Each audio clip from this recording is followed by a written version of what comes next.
Today I've got a few quick ideas and one big surprise for using a layering stencil set from Brutus Monroe.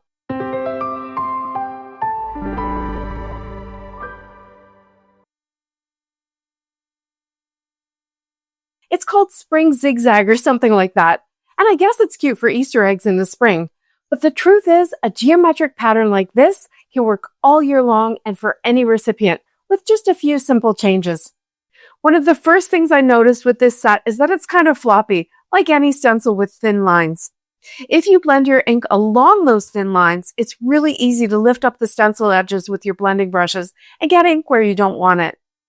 To minimize that, I put the stencil sideways and I started blending my ink from right to left, so I'm blending that part of each of the zigzag lines. You could leave the zigzags horizontal and blend up and down if that's more comfortable for you. I'm using Skylight ink here with my kind of regular size blending brush, and once I got that all filled in, I went back in with Juniper Mist and a very small blending brush to add some depth to the base of the V's. Are they the zigs or the zags? I love to use more than one color whenever I'm blending through a stencil to add some visual texture and interest, and in this case, I'm really trying to get a three-dimensional look from the pattern. For stencil 2, I used Sauna for my first all-over layer, and then I went back in with Amber to deepen up those V's. I'm using an old trimmed-down water media mat. It's silicone and it sticks to my glass mat. And I have a coupon code for Glassboard Studios, by the way, if you're ever looking for something like this. The media mat has a corner which makes it easy to line up the stencils, as well as the cardstock if you ever have to. For stencil 3, I went back to the Skylight and Juniper combination. You can see there's a couple of places where my stencil lifted, even though I was trying so hard to be careful with it, and there's some smudges, but we're going to cover those in a minute. I'm using a 6x6 inch piece of cardstock, and that'll give me the full pattern and enough to work with to make more than one card. For layer 4, I used Amber as my first layer, and then Mandarin Spice as my deepening layer. That pretty much covered up those blue smudges. So now, what do you notice? Yes, my colors are a little blotchy. They'll settle as they dry, so I'm not too worried about that. But do you see those big white zigzags? That was a surprise to me. I was expecting that these zigzags would be evenly spaced. I even went back to the sales page to be sure, and yes, there is the sample showing evenly spaced zigzags. But then I clicked on the sample card photos to double check, and sure enough, there is a space between the zigzags on all of these cards. So it's just a quick reminder to really check out what you're buying. Back to my panel now, and I figure I've got two choices. My first choice is to leave it like this with the big white zigzags in it. I mean, it doesn't look bad. It's just different than what I was thinking. The second choice, which is what I went for, was to shift my panel and fill in the white zigzags with another color. I decided to go with kind of a light-handed navy layer to keep the panel more on the blue side. Now here's a before and after, and you can really see how by filling in that larger white zigzag with the navy, now it makes those other smaller white zigzags look bigger. I didn't mind the look before, but I like the more filled in look that I've got now. The next step has nothing to do with this stencil and everything to do with my desire to make this panel look 3D.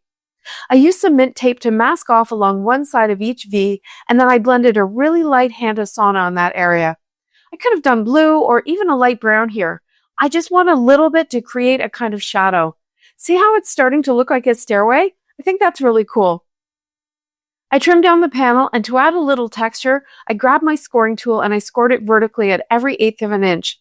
My scoreboard only has 1/8 inch markings in 2 areas, so I had to do a bit of shifting to get it all done, but I like the effect it's giving.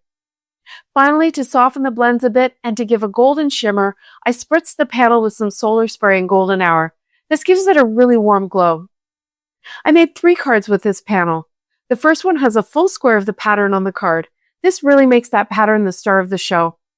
I finished it with a Julie Hickey Happy Birthday over an amber circle die cut with a fun edge detail. All of my cards today have tiny embellishments that I made myself with the bubbling memory box cover plate I bought recently. I love that there's 4 sizes of dots, but they're all really small. I think this is a great masculine birthday card. For card number 2, I cut some of the panel with a strip die, and I created a panel with the pattern strips, as well as some navy and skylight strips. Even my ink blot shop sentiment is on a strip. And for card number 3, these are all the leftover bits I had. Let's start with the mat. I had one navy strip and a navy rectangle left over, so I cut the rectangle in half and I was able to create my 4-inch square mat out of those 3 pieces to keep it symmetrical. See what I mean?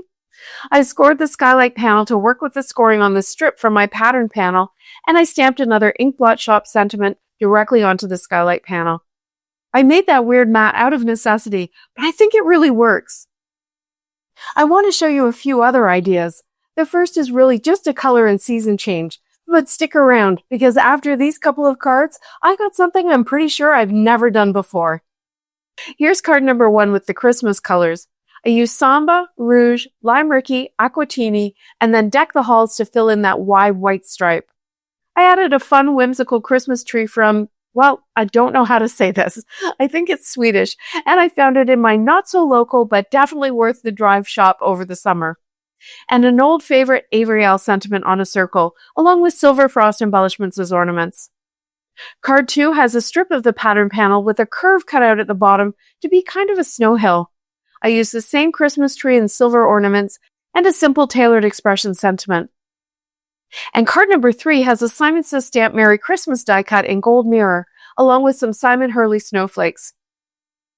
This time I used only one color of ink on each layer, and I didn't use that extra shadow trick to try and make it look dimensional, which means that this one has more of a flat look. So even our inking techniques can make a big difference in the final look of a card. And now for my Distress Oxide Spray debut. I bought Distress Oxide sprays to try and be like Tiffany, but since I'm really not like Tiffany, unfortunately, they don't get used a lot. I've probably used these with stencils before, but I wondered how they would work through a layering stencil. It certainly goes faster than ink blending, and it gives a pretty clean impression.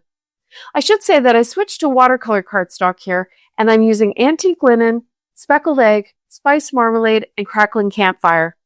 I can see that it'll take some practice to get the right amount of spray all over the stencil. I think I ended up with some areas with too much spray because I was trying to reach all the areas, but I think it went pretty well overall. I just tried to be sure that I was lifting the stencil up quickly and not letting it fall back. And when I was done, I had a lot of spray on those stencils, of course, so I grabbed another panel and I kind of stamped them all down. I had no idea what I was going to get, but I figured why not give it a try. I tried offsetting them, and I could really see those qualities of the oxides, the chalkiness, and the ability to layer. I'm not sure I'm going to end up using this panel, but it was a fun experiment, and it cleaned up my stencils quite a bit as well. As the panels dried, I felt like the colors were a bit too bright, and yet not bright enough. I'm not really sure how to explain that.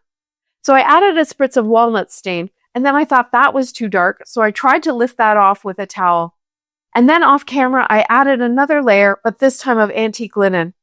Honestly, this was just a keep going until you like it kind of thing. When I got to this point, I felt like the red was really unbalanced. So I grabbed one of the stencils and I added another layer of the Crackling Campfire. And it's kind of neat because one of the red layers is on top of everything and the other one is under a couple of layers of spray. So they're the same, but still different. And here's where I ended up. I trimmed my panel into a square and I pressed the edges into a deep brown ink pad to create some definition around the edges. And I layered it with a Concord and 9th Thinking of You die cut. This definitely does not feel like one of my normal Artist cards, but there are things I really like about it, and it was a fun experiment. There's lots more you can do with this stencil too. I haven't even flipped one of them over to make diamonds or turned one to see what happens when you do that. If you're really wanting perfectly even zigzags, you can just use one of the stencils and move it down or up your cardstock and be in total control of the spacing. Today's non-Christmas cards ended up all being kind of masculine, and I know that's something we card makers can struggle with from time to time. Here's a video with some ideas for breaking out of the typical fishing, hunting, golf cards for the men in your life. I'll see you over there. Thanks so much for watching. See you next time.